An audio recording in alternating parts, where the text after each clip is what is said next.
ഡൽഹിയെ മണവാട്ടിയാക്കും, മുംബൈയിൽ പാക് പതാക ഉയർത്തും. പാക് മണ്ണിൽ നിന്നുകൊണ്ട് വീണ്ടും ലഷ്കർ ഭീഷണി മുഴക്കുകയാണ്. പാക് സ്വാതന്ത്ര്യ ദിനത്തിൽ ഇന്ത്യക്കെതിരെ വീണ്ടും വിഷം ചീറ്റി ലഷ്കർ ഇ തൊയ്ബ ബന്ധമുള്ള നേതാവ് രംഗത്ത് വന്നിരിക്കുകയാണ്. പാകിസ്ഥാൻ കേന്ദ്രമായി പ്രവർത്തിക്കുന്ന ഭീകര ശൃംഖലയുമായി ബന്ധപ്പെട്ട ഇമ്രാൻ ലിഖായത്ത് ഭട്ടയുടെ പ്രകോപനകരമായ പ്രസംഗത്തിന്റെ ദൃശ്യങ്ങളാണ് ഇപ്പോൾ പുറത്തു വന്നിരിക്കുന്നത്. കസൂരിയിലെ ലഷ്കർ ക്യാമ്പിൽ ഓഗസ്റ്റ് 14-ന് അവിടെ നടത്തിയെന്ന തരത്തിൽ പുറത്തുവിട്ട ഈ ഒരു പ്രസംഗത്തിൽ ഡൽഹിയെ മണവാട്ടിയാക്കുമെന്നും മുംബൈയിലെ പാകിസ്ഥാന്റെ പതാക ഉയർത്തുമെന്നും ഇയാൾ ഭീഷണി മുഴക്കുകയാണ് ചെയ്തിരിക്കുന്നത്.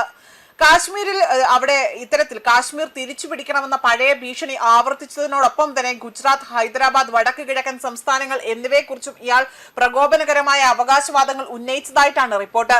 പ്രധാന ചോദ്യം ഇതാണ്: പാകിസ്ഥാന്റെ സ്വാതന്ത്ര്യ ദിനത്തിൽ ഇന്ത്യയുടെ അതിർത്തി കടന്നുള്ള പറയപ്പെടുന്ന ഒരു ക്യാമ്പിൽ നിന്ന് ഇത്തരം പരസ്യ ഭീഷണികൾ മുഴക്കുമ്പോൾ പാക് ഭരണകൂടം ഇതൊന്നും തന്നെ കാണുന്നില്ല, അല്ലെങ്കിൽ കണ്ടെന്ന് നടിക്കുന്നില്ല എന്നതാണ് വസ്തുത. ഭീകരവാദത്തിനെതിരായ പാകിസ്ഥാന്റെ വാദങ്ങൾക്ക് വീണ്ടും തിരിച്ചടിയാണ് ഇവിടെ നൽകിയിരിക്കുന്നത്. അന്താരാഷ്ട്ര തലത്തിൽ ഭീകരവാദത്തിനെതിരെ നടപടി എടുക്കുന്നുവെന്ന് പാകിസ്ഥാൻ ആവർത്തിച്ച് അവകാശപ്പെടുമ്പോഴാണ് ഇന്ത്യ ലക്ഷ്യമിട്ട് വീണ്ടും ഇത്തരം പ്രസംഗങ്ങൾ പുറത്തുവരുന്നത്. ലഷ്കർ ഇ തൊയ്ബയുമായി ബന്ധമുള്ളതായി തന്നെ ആരോപിക്കപ്പെടുന്ന വ്യക്തികൾ പൊതുവേദിയിൽ ഇന്ത്യക്കെതിരെ ഭീഷണി മുഴക്കുന്നത് പാകിസ്ഥാനിലെ ഭീകര അടിസ്ഥാന സൗകര്യങ്ങളെ കുറിച്ചുള്ള പഴയ ചോദ്യങ്ങൾ വീണ്ടും ശക്തമാക്കുകയാണ്. വാക്കുകൾ വെറും പ്രകോപനമാണോ, അതോ അതിന് പിന്നിൽ മറ്റെന്തെങ്കിലും സന്ദേശമുണ്ടോ എന്ന തരത്തിൽ ഇപ്പോൾ ചോദ്യങ്ങൾ ഉയർന്നു കേൾക്കുന്നുണ്ട്. ഇന്ത്യയുടെ സുരക്ഷാ ഏജൻസികൾക്ക് മുന്നിലുള്ള പ്രധാന ചോദ്യം മറ്റൊന്നാണ്. സമീപകാലത്ത് രാജ്യത്തിനകത്ത് പ്രവർത്തിക്കുന്നതായി തന്നെ ആരോപിക്കപ്പെടുന്ന വിവിധ ശൃംഖലകൾക്കെതിരെ നടപടികൾ ശക്തമാക്കിയ സാഹചര്യത്തിൽ അതിർത്തിക്ക് അപ്പുറത്തു നിന്നുള്ള ഭീഷണികളെ ഇന്ത്യ എത്രത്തോളം ഗൗരവത്തോടെയാണ് കണക്കാക്കുന്നതെന്നും ഇവിടെ നിർണായകമാകും. ഡൽഹി, മുംബൈ, കാശ്മീർ എന്നിങ്ങനെ തന്നെ ഇന്ത്യയുടെ പ്രധാന രാഷ്ട്രീയ സാമ്പത്തിക പ്രതീകങ്ങളെ തന്നെ എടുത്തു പറഞ്ഞിട്ടുള്ള ഭീഷണികൾക്ക് പിന്നിൽ ഭയം സൃഷ്ടിക്കാനുള്ള പ്രചരണ തന്ത്രമുണ്ടോ എന്ന സംശയവും ഉയരുന്നുണ്ട്.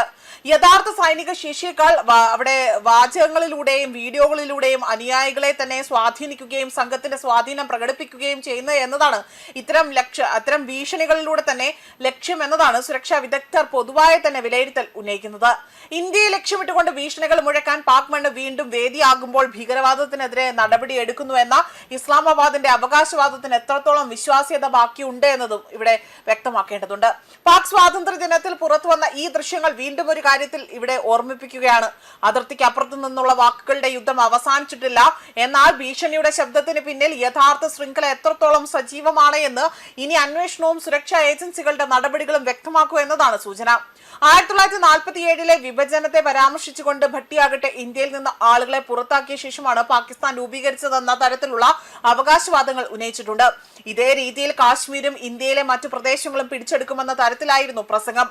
ഇന്ത്യയുടെ തലസ്ഥാനമായ ഡൽഹിയെയും സാമ്പത്തിക തലസ്ഥാനമായ മുംബൈയും നേരിട്ട് തന്നെ ലക്ഷ്യമിട്ടുള്ള പരാമർശങ്ങളായിരുന്നു പ്രസംഗത്തിൽ ഉടനീളം തന്നെ അവിടെ ഉണ്ടായിരുന്നത്. ഇതിന്റെ ദൃശ്യങ്ങളാണ് ഇപ്പോൾ സമൂഹ മാധ്യമത്തിൽ വ്യാപകമായി തന്നെ പ്രചരിക്കുന്നത്. ലഷ്കറുമായുള്ള ബന്ധം നേരത്തെയും പുറത്ത് ഇമ്രാൻ ലിഖായത്ത് ഭട്ടി അകത്തെ പാകിസ്ഥാനിലെ ഭീകരവാദ ശൃംഖലയിൽ നേരത്തെ തന്നെ ശ്രദ്ധിക്കപ്പെട്ട വ്യക്തി കൂടിയാണ്. പാകിസ്ഥാൻ മാർക്സി മുസ്ലിം ലീഗിന്റെ സൗത്ത് പഞ്ചാബ് പ്രസിഡന്റായി തന്നെ പ്രവർത്തിക്കുന്ന ഇയാൾക്ക് ലഷ്കർ ഇ തൊയ്ബയുമായി ബന്ധമുണ്ട് എന്ന റിപ്പോർട്ടുകൾ നേരത്തെയും പുറത്തുവരികയും ചെയ്തതുള്ളതാണ്. ന്യൂസ് ഡെസ്ക് കർമ്മ ന്യൂസ്.